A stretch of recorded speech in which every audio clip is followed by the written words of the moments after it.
દરેક ગામમાં મનરેગાના ભ્રષ્ટાચારની ફરિયાદો છે। દરેક ગામમાં દારૂની રેલમ છેલની ફરિયાદો મહિલાઓ કરી રહી છે।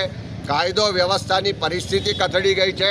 ગુજરાત કોંગ્રેસ પાર્ટી પ્રમુખ અમિત ચાવડાના નેતૃત્વમાં જનાક્રોશ બાઇક રેલી દાહોદ નગરપાલિકા મુકામે આવી। આ જનાક્રોશ રેલી દાહોદથી લીંબડી ગુરુ ગોવિંદધામ ખાતે સમાપન રાખેલ છે। દિનેશ પરમારની સાથે ભરત પ્રજાપતિ, દાહોદ।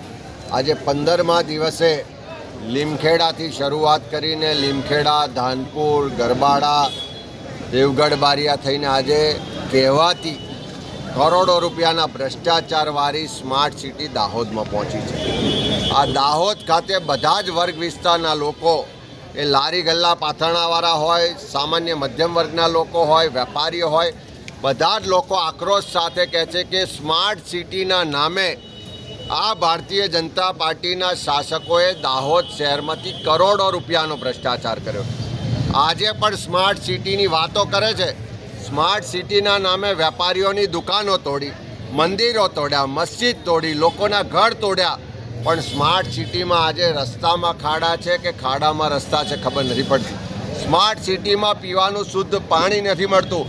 રખડતા ઢોરને કારણે રોજ અકસ્માતો થાય છે।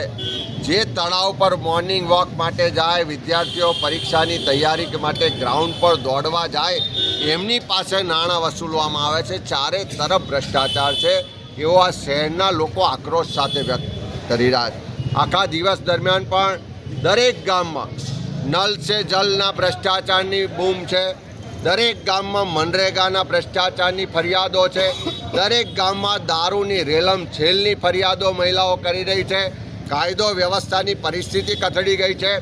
એક તરફ રાજસ્થાનની બોર્ડર, એક તરફ મધ્યપ્રદેશની બોર્ડર, આ બંને સરહદોથી ટ્રકો ભરી ભરીને દારૂ ગુજરાતમાં ઠાલવવામાં આવે છે। દરેક ગામોના લોકોનો એક જ ફરિયાદ છે કે આ દારૂ એટલા માટે આવે છે કારણ કે દારૂના ધંધા કરવાવાળા મોટે ભાગે ભાજપના મળતિયાઓ છે। મોટે ભાગે ક્યાંક પોલીસ પણ એમાં ભાગીદાર છે। અને કેટલી જગ્યાએ તો એવી રજૂઆત મળી કે આ બોર્ડર જ્યારે ક્રોસ કરીને દારૂ ગુજરાતમાં આવે છે ત્યારે પોલીસ જ એને એસ્કોર્ટ કરીને ગુજરાતમાં ઘુસાડે છે। ત્યારે ચારે બાજુ લોકોમાં આક્રોશ છે। આ જનાક્રોશ યાત્રાના માધ્યમથી લોકો ખુલીને બોલી રહ્યા છે।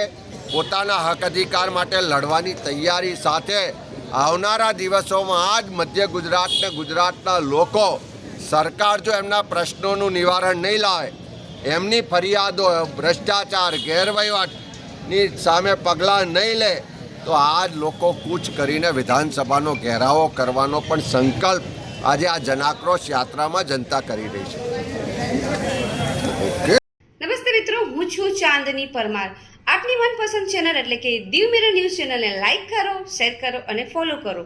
અને હા, તેમાં દરરોજ તાજા સમાચાર જોવાનું ભૂલશો નહીં। નમસ્કાર દર્શક મિત્રો, હું છું પાયલ બામભણિયા।